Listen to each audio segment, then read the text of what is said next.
When you think about safe communities, what do you think? What do they all have in common? Diverse neighborhoods with homes and children playing in yards, high-performing schools, streets and sidewalks that are pristine, social services that are available for all, people can access affordable health care, transportation, have livable wages, and basic needs are all met. But right now, that's what it looks like, right? But right now, we have something very different, especially in Black and brown communities. For the last 40 years, we have conducted a devastating experiment in public safety, one that has caused massive increase in incarceration and overcriminalization of people of color, specifically. To be clear, this is not by accident, but it was by design.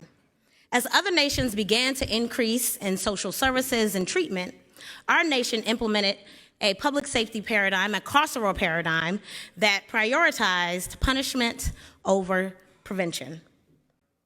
A carceral paradigm that enhanced structural inequality, injustice, and discrimination. But now we know it hasn't worked. It hasn't led us to the safe America that was promised when the war on drugs was started over 40 years ago. So what can we do? How do we reverse course? How do we change the ways in which we approach public safety and not rely so much on this carceral paradigm? Well, we've suggested in a new platform, Vision for Justice, a comprehensive approach and framework for doing so. We've suggested that we can serve communities through this revolutionary approach.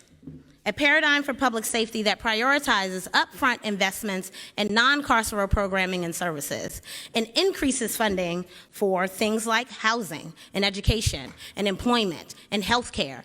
Taxes will help to pay for it. I'm glad he did that presentation. This is how you're gonna pay for all this.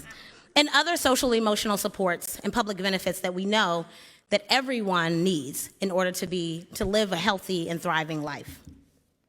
This platform offers concrete solutions spanning the entire criminal legal system across 14 planks that are centered around three major themes, Ensuring equity and accountability in the criminal legal system, building a restorative system of justice, and rebuilding communities.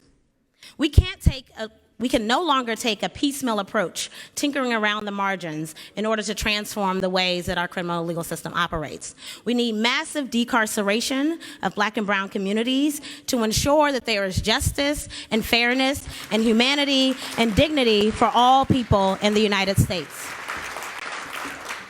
So what can each of you do?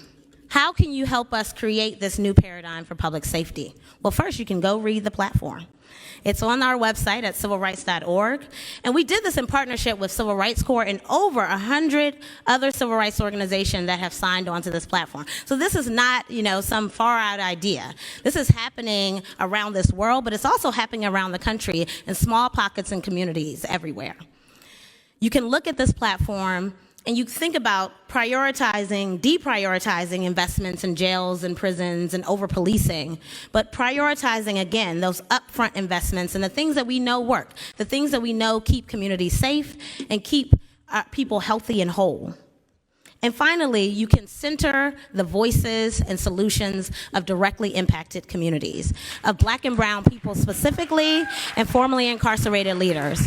It's going to take each and every one of you in this audience to build this new paradigm for public safety that we are offering, and we hope that you'll join us in doing so. So use us as a resource. Thank you.